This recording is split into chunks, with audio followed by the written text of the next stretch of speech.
嗰陣時候，公司喺紐約城差唔多最南嘅地方，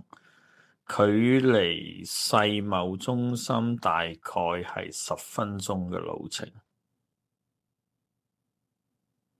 嗰日返到咗公司，但係我哋返到咗公司之後，大概我諗15至20分鐘之後，公司就宣布我哋可以放工。當第一架飛機撞落世貿嘅時候，我大約離開咗世貿返工嘅途中大概5分鐘。因為公司係喺世貿嘅南方，所以我係背向住世貿而睇唔到任何嘢嘅。而當佢撞落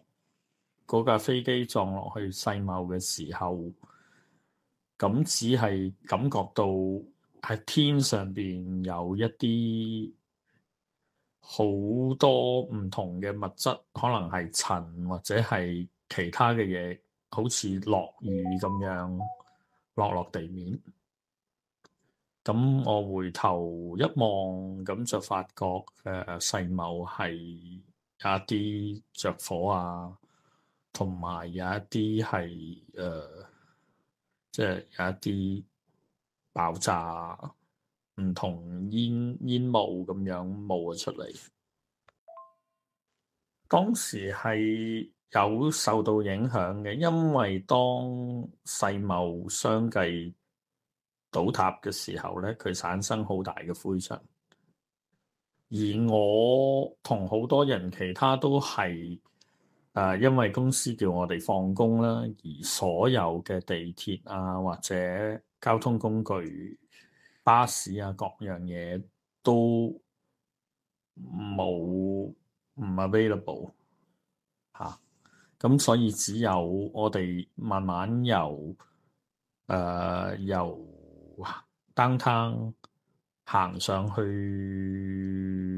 初時係諗住去咗唐人街食飯或者係做其他嘅事情啦。咁但係就喺去嘅途中，佢嗰個世貿1同2相繼倒塌，咁所以亦都俾嗰啲灰塵掩蓋到嘅。之後當然用啲唔同嘅水啊，或者其他嘅嘢去清潔嗰啲灰塵啦。知道唔使返工，好似我頭先講，就向下城離開，先去唐人街食飯或者買其他嘅物資，係咪？因為想離開嗰個比較混亂嘅下城，會有好多消防好多警察各樣嘢，咁所以就係總之離開咗下城，向唐人街或者中城去前進啦。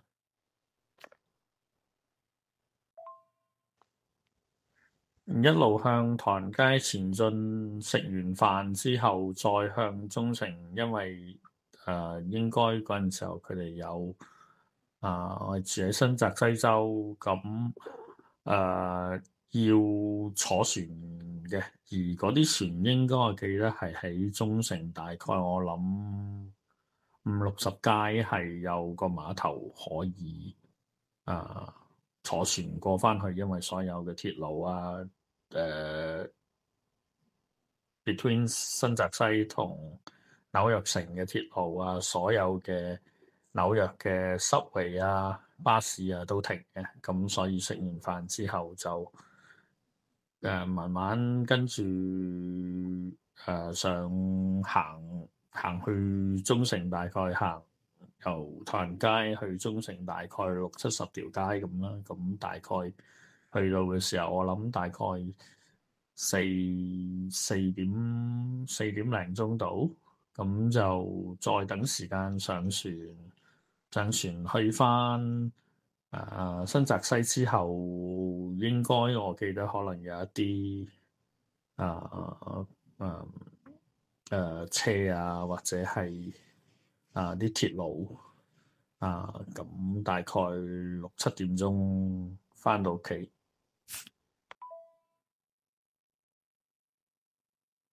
之後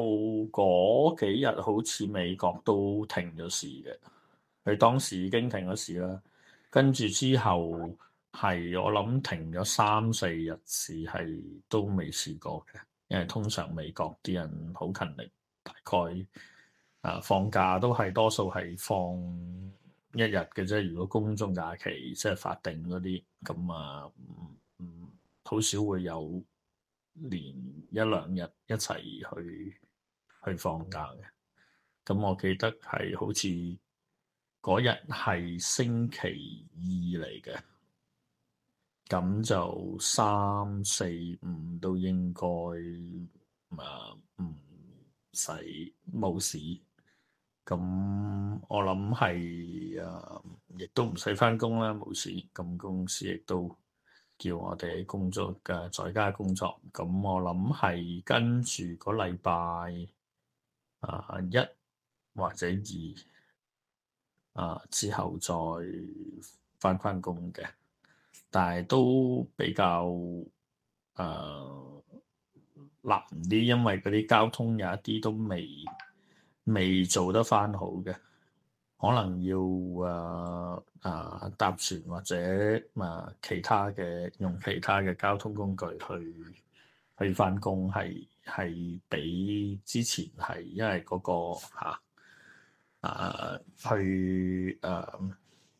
世貿嗰個鐵路已經冇咗啦，咁所以可能搭去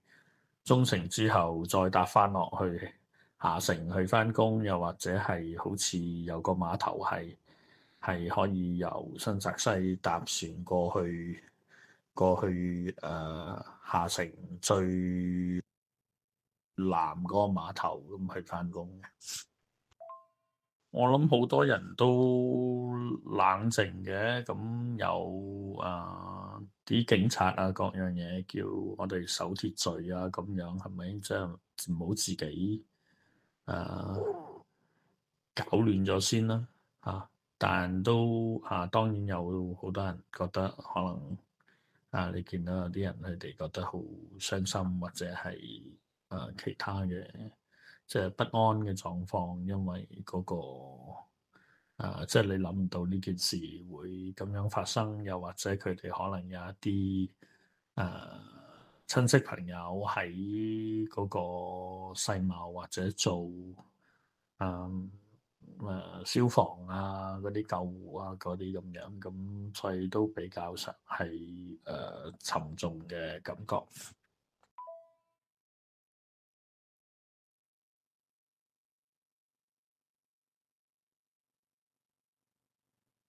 你覺得有驚訝，同埋嗰件事係真係發生咗嘅，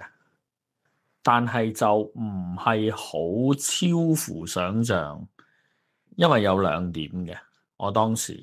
就算我當時去撞機嘅時候，我都覺得係有問題噶啦。因為嗰個日子咧係911，911係美國嗰個嘅求救，好似香港999嘅電話嚟嘅。咁所以其實嗰個日子咧，俾到我初頭會發生嘅時候，我已經覺得冇可能話即係咁樣嘅，即係嗰個有個機係去撞到個大廈，唔小心咁樣嘅，即係會俾到你有個 alert 係，咦呢個日子係有啲古怪嘅。另外第二個原因咧。佢 X-Files 之前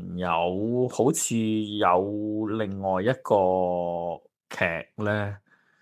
佢係講過一個咁嘅故仔嘅，係911發生之前大概1年，係講嗰啲人係美國嗰啲人想操縱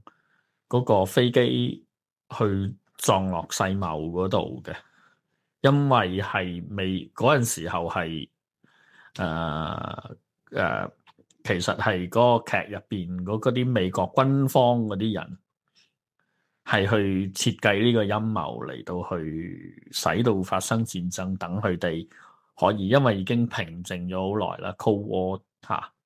咁嗰啲軍人啊，嗰啲防 defense 嗰啲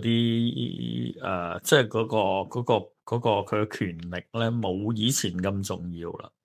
咁所以佢想得返呢個權力，有個咁嘅陰謀論喺度嘅。而我係睇過嗰個劇集嘅，咁所以呢兩點咧，我覺得係唔係當然係有驚訝或者係意料之外，但係情理之中嘅。